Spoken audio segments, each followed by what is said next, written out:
Oh, you gotta be kidding me. Driver assistance features unavailable? Does not bode well. Hello and welcome to Distraction.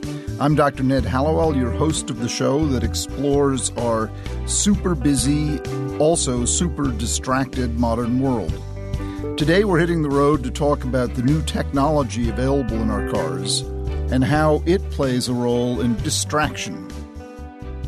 There's a real irony here because these new cars with the full array of bells and whistles and gadgets and gizmos, they're called the connected car for obvious reasons. You're connected to pretty much everything everywhere.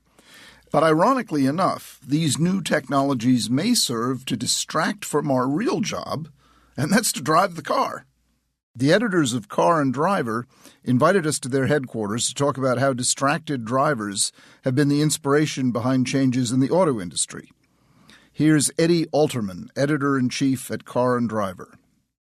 I think distraction is one of the big issues facing not only drivers but also car makers.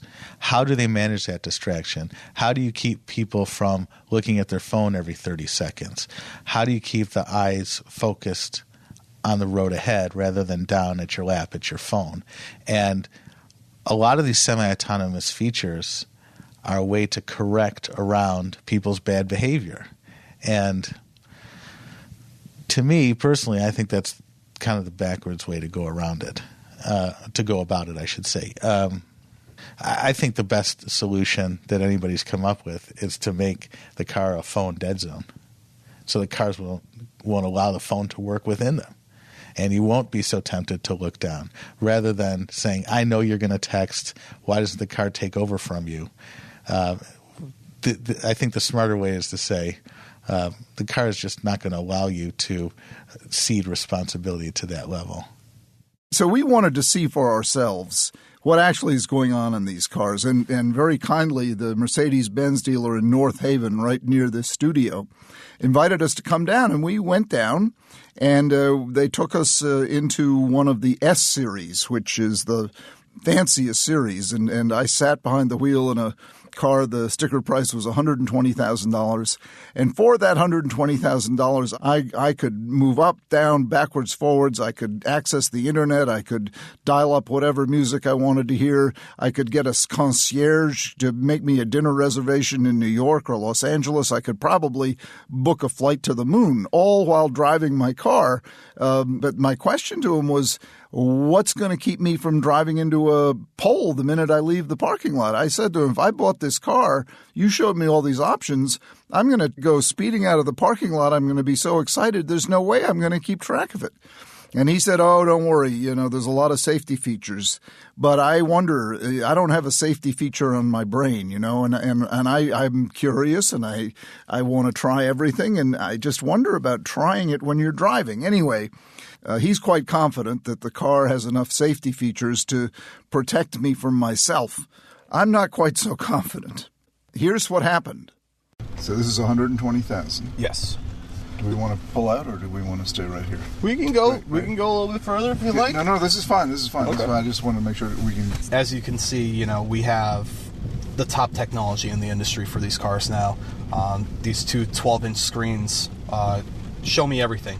I have my gauges here. I have my navigation. I have all my infotainment. And it's all right here at a push of a button or a speak of the voice. What do you mean a speak of the voice? Take me to the infotainment with your voice. Okay, so right now we're showing the radio. Let's say I wanted to go to phone. I just hit my button right on the steering wheel. Phone. And it brings me right to phone. So from here, if my phone was paired, I would be able to speak a name. I could say, call Adam, and it'll call Adam. I can also navigate to the different menus that I have in here. Vehicle, where we can play with some of the vehicle settings. Navigation, of course. We can set routes to wherever we may need to go. And you don't have to touch it to do that. I do not have to touch it. I can do it all by voice. Obviously, we're wondering if manufacturers are motivated to build in safety features, and of course they are, as much as they're motivated to build in the bells and whistles, which are amazing. They also have to build in complementary safety features. I mean, the ultimate being if the car can drive itself, what happens if the driver falls asleep? Well, it turns out they don't have a contingency plan for that. You're supposed to stay a little bit awake, and that becomes dicey. In any case, the manufacturers are certainly thinking about this, and they're trying to address both issues simultaneously. The exciting issue of all the bells and whistles and the safety issue of what to do when you become distracted by them. I can see how endlessly distracting it could be, so you should show me the safety features. How do you idiot-proof it? Because I would be driving into telephone poles. There's so many things here to do. Well, that's the good thing about Mercedes-Benz is you don't have to do anything. You don't have to turn anything on. It is on already, unless you actually turn it off yourself. Right. We have a few different systems in here. The main one that is now standard on all Mercedes-Benz is called Collision Prevention Assist Plus, or CPA Plus for short. Yeah. What that uses is a forward-facing radar in the front grille there. It monitors what's going on in front of you. So if we start coming up on a car a little bit too quickly, say we were coming up on that C-Class in front of us, it'll give you an audible warning. If you do not react to it, and by react I mean steer, gas, brake. Let me pull up and see what happens. Well, it's not going to do anything right now. Oh, it won't? Why? Well, we're not moving. Can I drive and try and hit the car? See what happens? I get in trouble if we do hit the car. Oh, I won't hit the car. I just want to hear what it'll say to me. It's what it does is it beeps rapidly. Yeah. If you do not make any inputs or anything like that, it will brake for you up to 60%. So it does its best to prevent you from hitting something. Exactly. But it can't stop you completely. It can stop you completely. Like I said. Well, if I wanted to drive into the brick wall up there. Oh, no, it'll let you do that. It will let me do that. Because Mercedes allows you to still be the boss of the car. Okay. How are drivers managing all these dashboard toys? We found some research studies on this topic. University of Utah psychology professor David Strayer and his team had 162 students and other volunteers make calls, text, and tune the radio while driving using voice-based technologies. They found that the most distracting was using the speech-to-text system to compose emails and texts. That's surprising to me because I do it all the time. I guess I should stop. Least distracting was listening to the radio, and that's a good thing because we've been doing that for a long time. Other findings rated infotainment systems in some of the most common auto brands. The top two most distracting systems were Chevrolet's MyLink and Mercedes' Command System. The two least distracting were Toyota's Entune and Hyundai's Blue Link Telematic System. Okay, what if your car could drive itself? And this is coming. There's no doubt about it. Of course, drive itself demands a definition. Will it really drive itself like an airplane will fly itself on automatic pilot? Turns out no. When you have the illusion that the car is driving itself, however, you tend to pay less attention to the road. Well, that can be pretty dangerous.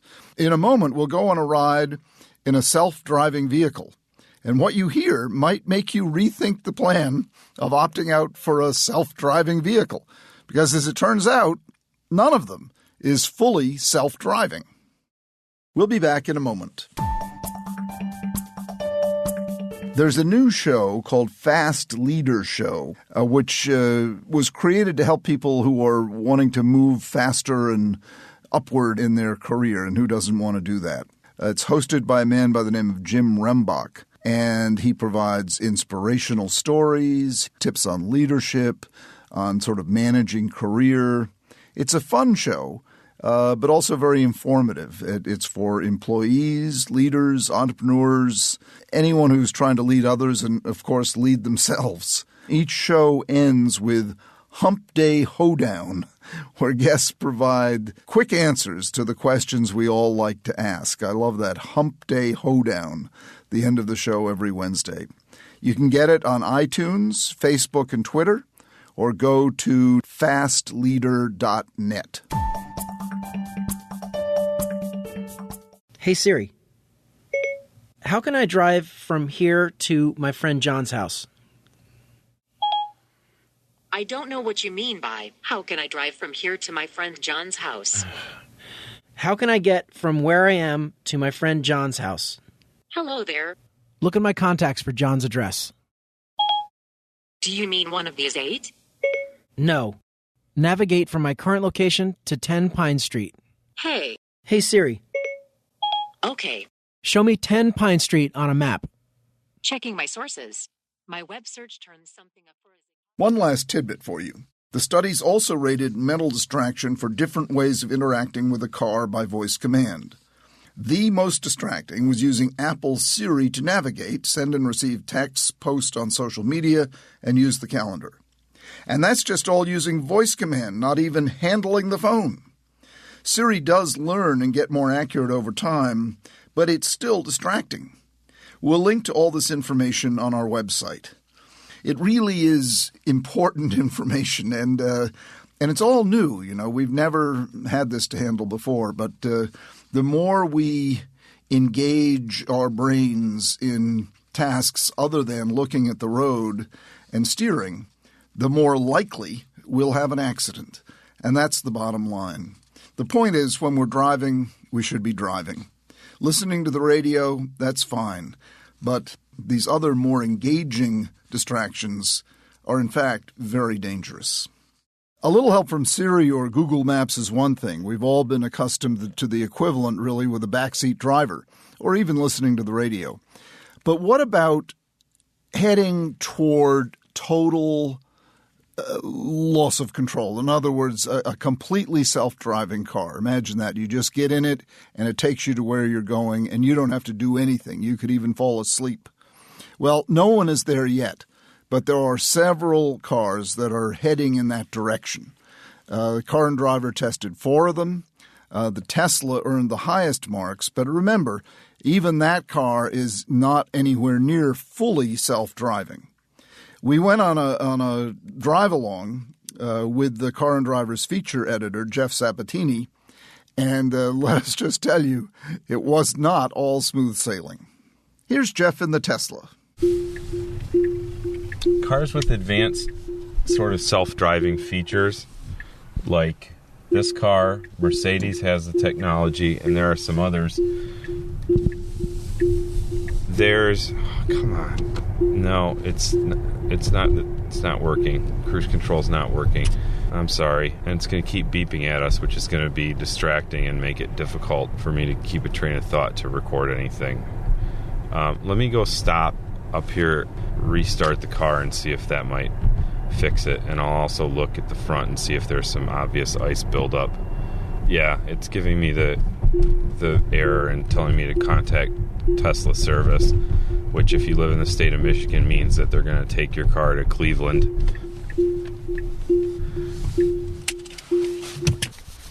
So let's get out and let the car turn off, which I can probably make it go off. Yeah, pretty complicated display too. It's very good that it drives itself because I don't know where the setting is to make it go off. Let's just get out.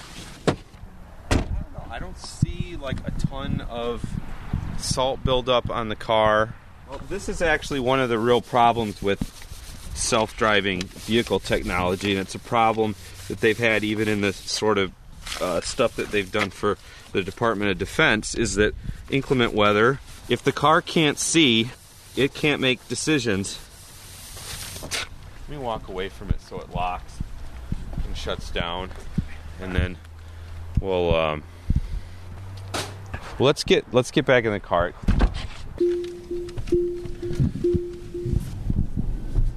Today, essentially, what you have is the ability to, you still have to steer the car and drive it, but when you get to, onto a freeway, you set it on autopilot, and it will usually be able to stay in between the lines and negotiate, hundreds of miles of your drive on a freeway.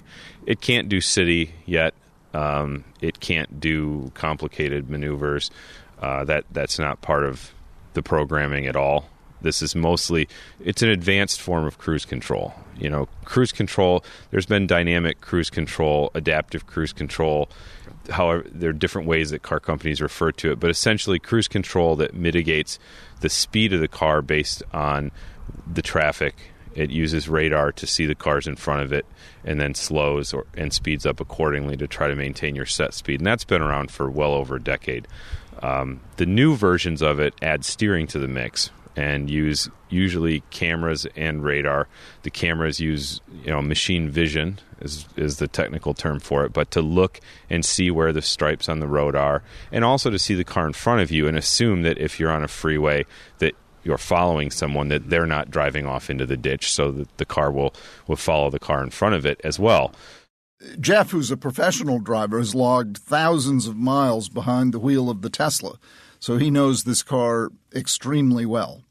And he thinks distracted drivers will be a big challenge for the self-driving car. In other words, it's not going to take over the car completely. You will still, as the driver, have ultimate responsibility, and if you're completely distracted, it can be very dangerous. I think one of the difficult things with a lot of this new technology, not just autonomous technology, but any of these new technologies that have made it into the auto industry, consumers are not generally aware of how they work, and they may not understand what to do in all use scenarios. It's kind of like when anti-lock brakes first appeared on the market, and you'd have people still trying to pump the brakes, not realizing that anti-lock brakes do that for you. And if you have anti-lock brakes on your car, the car can always brake better than you can and apply those rapid bursts of braking to slow down on slippery conditions. And when you pump them, it negates the ABS effect. And there are other technologies since that there's always a learning curve with the public. So would you buy a self-driving car? I know I wouldn't. I with my level of distractibility, I would not feel safe in one. But how about you? Maybe you think I'm wrong. Maybe you're excited because, after all, this is the future. There's no doubt this is progress in the sense of that's where we're headed, like it or not. So please let us know. We'll put a poll on our Facebook page. We really want to know what you think. It's the ongoing question that this podcast looks at, the relationship between connection and distraction. Obviously, we are promoting connection, but at the same time trying to minimize distraction.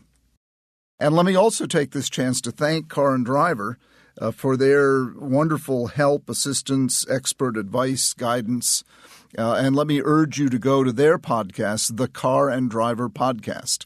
It's full of wonderful information and cool stuff, as is ours. So subscribe to us both, Distraction and the Car and Driver Podcast. Distraction is produced by Collisions, the podcast division of CRN International. Collisions, podcasts for curious people. That's it. If you have a question or a suggestion, call us toll-free at 844-55-CONNECT or email us at connect@distractionpodcast.com. To hear more mini and full-length episodes, subscribe to Distraction on iTunes. And thanks so much for listening.